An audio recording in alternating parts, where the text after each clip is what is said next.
Seja muito bem-vindo ao nosso curso de aconselhamento. Eu sou o pastor Marto Mendes. Neste curso você vai conhecer as principais correntes de aconselhamento segundo a psicologia e os principais métodos de aconselhamento cristão.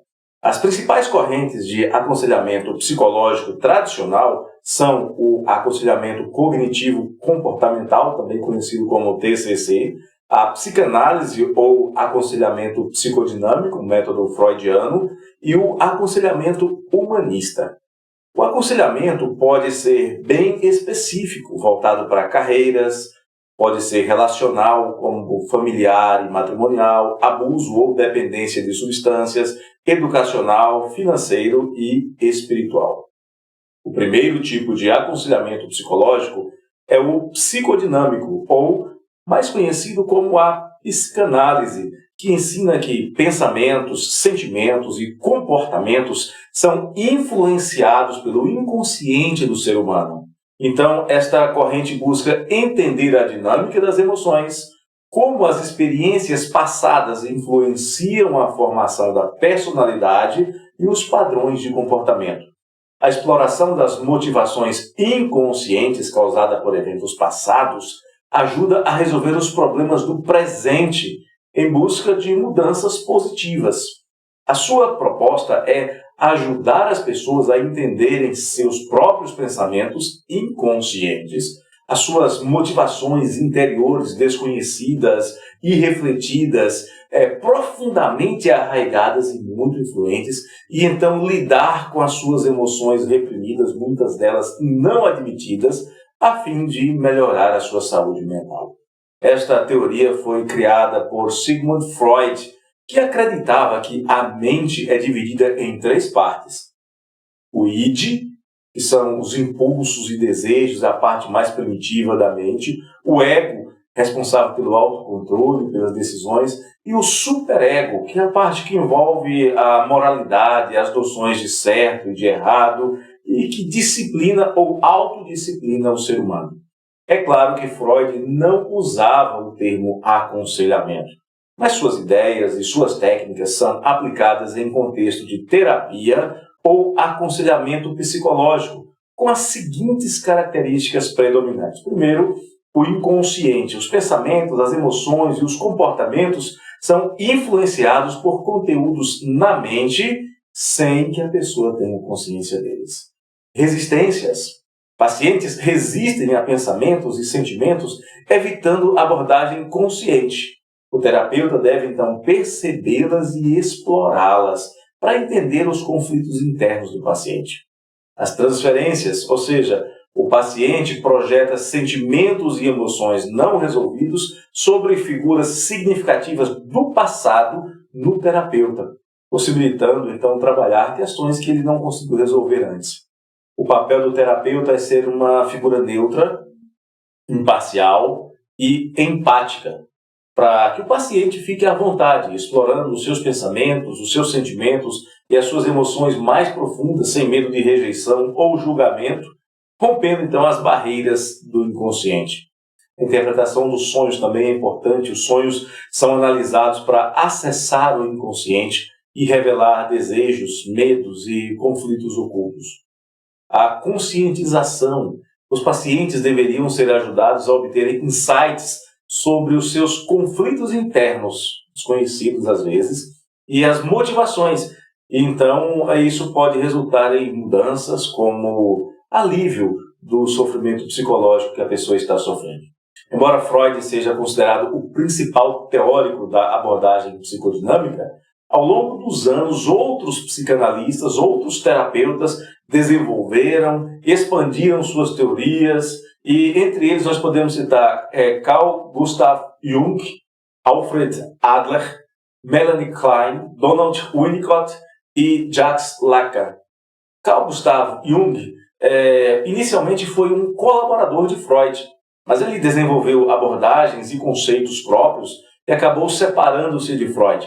As suas principais teses são a do inconsciente coletivo, que seria uma camada profunda do inconsciente compartilhada pela humanidade, que seria formado por imagens arquetípicas, símbolos universais que seriam influenciadores da cultura, dos mitos, das crenças e dos sonhos das pessoas.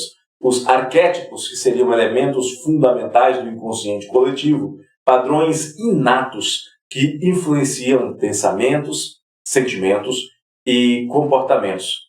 Esses arquétipos são encontrados nos mitos, nas histórias e também nos dogmas religiosos. Um terceiro tópico do Jung é a individualização, o desenvolvimento e a integração da personalidade única e completa do indivíduo, envolvendo a busca por auxílio e harmonia entre os aspectos conscientes e inconscientes do ser humano. O quarto aspecto é o confronto com o inconsciente. O inconsciente é tido como fonte de sabedoria e crescimento pessoal.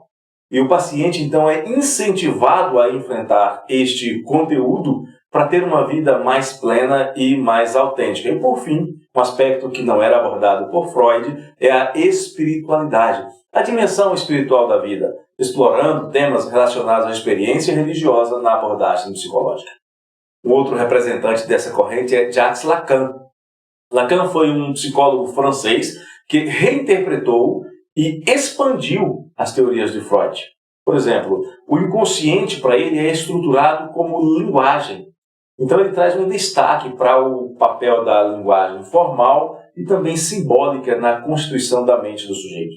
Ele apresenta o conceito do outro, uma espécie de figura fundamental na formação da identidade do indivíduo, uma representação simbólica do mundo social e cultural através do qual o sujeito desenvolve a sua autoimagem.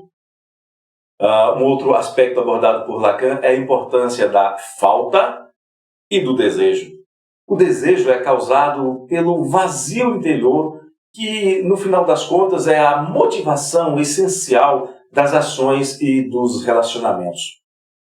Quanto à transferência, Lacan dizia que ela é uma reedição das relações do paciente com figuras significativas do seu passado. Um outro aspecto que ele inclui na psicanálise é o conceito do objeto A, algo desejável e ao mesmo tempo inalcançável, sempre parcialmente oculto e por isso é fonte de fascinação e de angústia. Aqui no Brasil, o principal expoente do aconselhamento psicodinâmico foi Nise da Silveira, uma das pioneiras da psiquiatria moderna no nosso país. Ela se dedicou ao estudo e ao tratamento dos transtornos mentais através da psicanálise.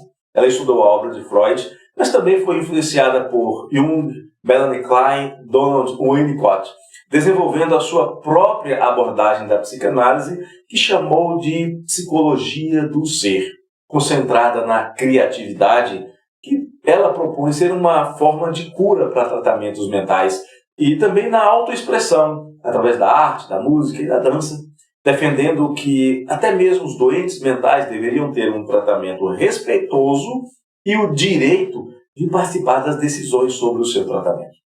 Outro autor importante é Glenn Gabbard. Foi um psiquiatra e também psicanalista pioneiro na defesa da integração da psicanálise ou da terapia psicodinâmica com outras abordagens como a TCC, para levar a resultados ainda mais eficazes, buscando ajudar as pessoas a entenderem e a mudarem os seus pensamentos, os seus sentimentos e comportamentos inconscientes, com mudanças positivas em suas vidas, tratando uma variedade diversa de problemas da saúde mental. A psicanálise, então, considera a pessoa responsável, mas não de forma direta e também consciente, pois é impulsionada por algo de que a pessoa não tem ciência e que quer manter fora da percepção. O paciente deve, então, ser orientado para sair do processo, verbalizando, ou seja, colocando em palavras que são vistas como símbolos, refletindo sobre estes símbolos, interpretando as suas experiências para então encontrar o caminho da cura das suas angústias, para encontrar uma melhoria dos seus padrões de pensamento e também melhorar os seus sentimentos e os seus relacionamentos. Muito obrigado por ter estado conosco até aqui. Até o nosso próximo vídeo, quando nós vamos falar sobre o método de aconselhamento cognitivo comportamental. Até lá, não se esqueça de fazer as suas tarefas, hein?